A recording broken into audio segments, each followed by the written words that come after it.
So habitat banks issue biodiversity credits, and they can be used for compliance, so for mandatory compensation requirements. Okay. And they can also be used for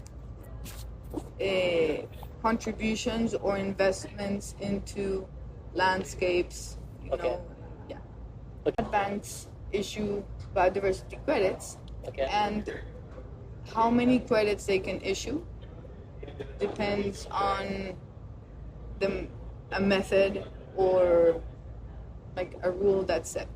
Okay. In the Colombian case, because the origin of habitat banks is the compensation rule. So habitat banks are a conservation and restoration project, yeah, Okay. and it's Okay. structured over 30 years. It said that if you impact 1 hectare, you have to compensate with at least 2 to 10 Hectares. Yeah? In hectares. In hectares. So, for instance, a development project is infrastructure development project is impacting 1 hectare in any aspect of it. So they have to develop 2 hectares at least. At least. At From least. 2 to 10, depending on how threatened the ecosystem is that they've damaged. So what's the measurement of the damage to the ecosystem? I mean, how do you measure that? It's ecos. So it's land use change in a way, Okay. of land cover. Yeah. Okay.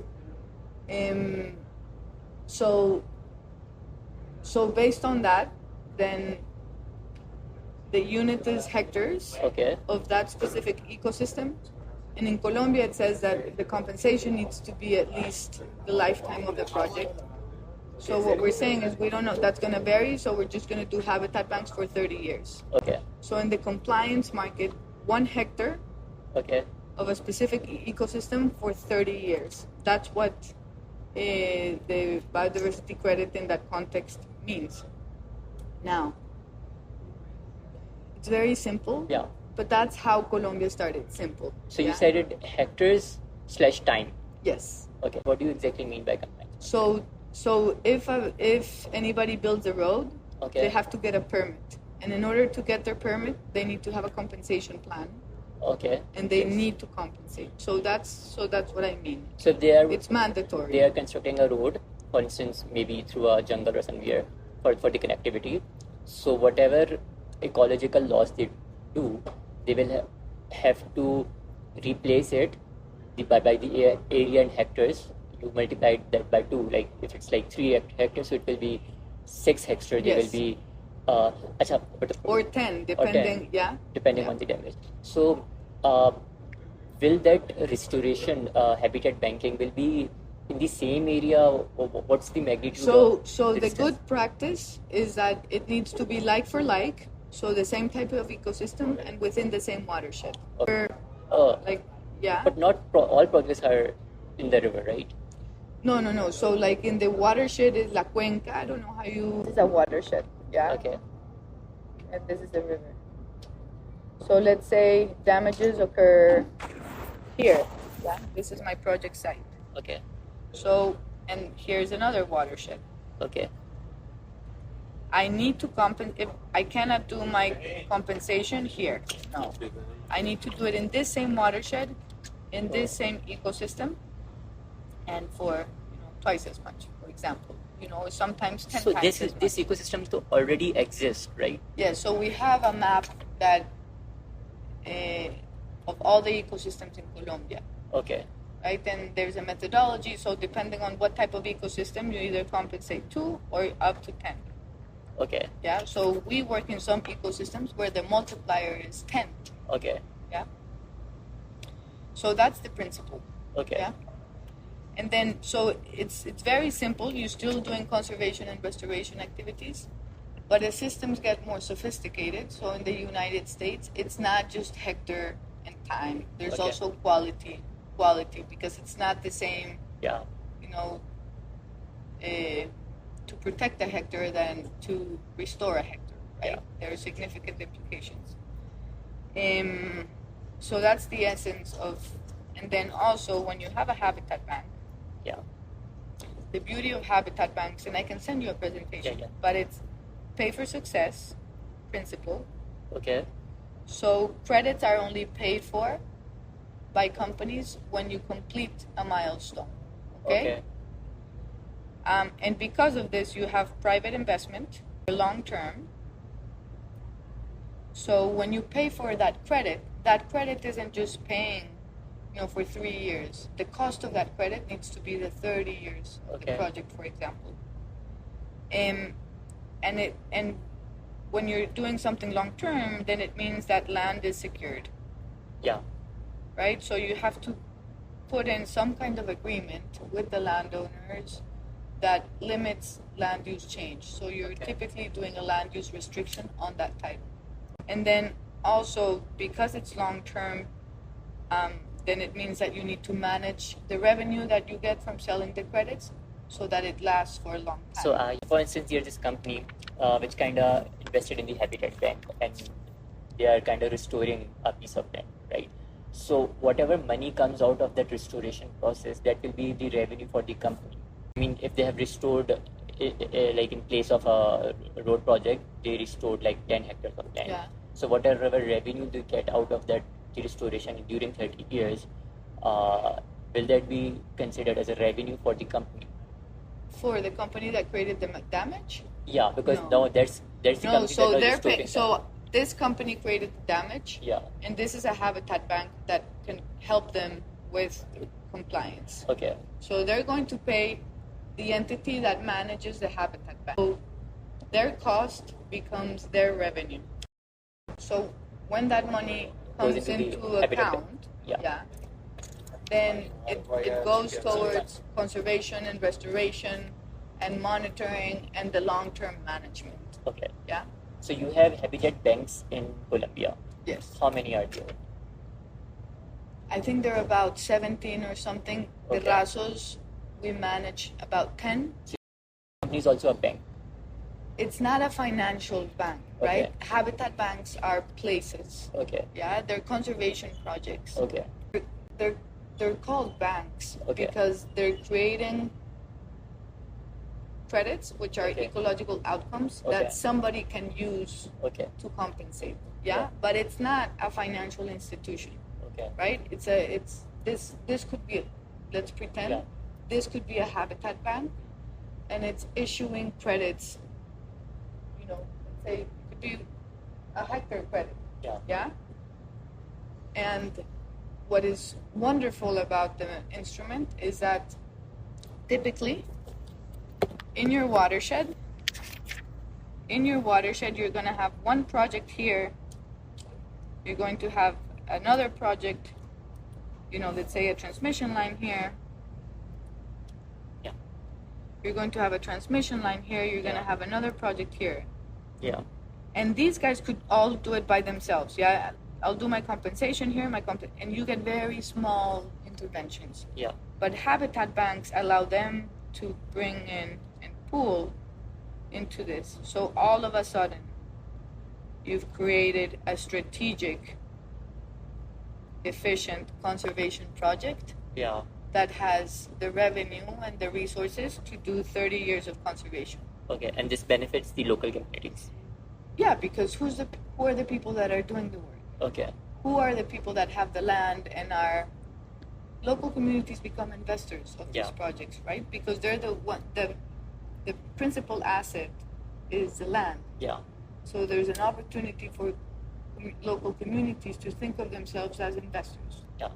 And then there are also local communities are doing the work because you need to monitor, you need to plant, you need to put fences up, you need to do fire breaks, you need to do patrolling. Okay. Yeah. So it really creates and brings to the landscape a new type of business. And it's a business that is there for 30 years. So it's a long-term bet. Achha, so when you construct a road or maybe lay down a transmission line, are there displacements of local communities in such projects? Do you kind of align displacement with the habitat banks? I mean, the local communities are part of the habitat, right? So the Habitat Bank is an independently kind of managed project. Okay. So it doesn't, I think the purpose of it is mostly the biodiversity compensation, not the social compensation that needs to happen. But local communities are part of the biodiversity, right? there. Yes, yes. So this project would create employment opportunities for these local communities. But these can be faraway places, right? It's Okay. not easy to just go, oh, one day I'm here, the other day. Yeah. So Habitat Bank does not primarily look at the displacement of the people or kind of No. rehabilitating them. It's more of the Yeah, because today the projects, at least in Colombia, okay. there aren't massive displacements of communities, Okay, right? okay, That's luckily. really, there's a strong policy to avoid and to Displacement. prevent displacement because you're just generating social conflict. Okay. Are Habitat Banks managed by the government or these are like independent banks? Governments can do, they Okay. could have a Like for instance, habitat bank. I'm a constructor. I am constructing a road or maybe a real estate housing. So is it am I bound by the law to go to the Habit Bank and No. purchase credit? No. So So what the law says is you've created an impact Yeah. and you need impact and you need to compensate. Okay. You can compensate by doing it yourself. You can compensate by giving your money and hiring somebody, or you can Outsourcing. Yeah, or you can go to a habitat bank. But this condition needs to be met. So you have to compensate nonetheless. Either you go to the Yes, Habitat Bank, yes, outsource it, or do it yourself. Yes, yes. And the law says for 1 hectare it has to be 2 hectare at least. at least. At least. Okay. But in Colombia, the average compensation is like between Okay. 5 and 7 hectares. Okay. That's what we're seeing. Okay. Yeah. There's a road construction project inside a riverbed of Karachi. The purpose of that road construction expressway is to connect two very affluent gated housing societies in which like very rich people live. And within those riverbed, a lot of indigenous local farmers are there and their livelihood depends on it and they're being displaced. So there's no compensation as of now. But if we apply Colombian example to my city, so will it be right to say that it's my provincial government which is constructing that road? So through a consortium of banks, they have kind of taken loans from local banks and now they've put in money there. So the government should buy credits and maybe whatever impact they're creating on that road construction project, they kind of rehabilitate it in a nearby area Yes. through a habitat bank or by outsourcing or by doing it themselves. Yes. Is this the Yes. entire concept around Yes. it? Yes. So that would be like biodiversity credit. Yes. An offset or compensation is just the use that Yeah. you're giving to a credit. So Yeah. I can use credits. Okay. So my habitat bank issues biodiversity credits, Yeah. right? So these guys issue credits. This is my habitat bank. Yeah. This guy is going to create uplift and they're Okay. going to issue credits. Okay. Yeah. This road construction, which is damaging the forest, blah blah blah blah blah, it's generating debits. Yeah. Yeah. Yeah. Or losses. Yeah. Yeah, losses and gains. Yeah. Yeah.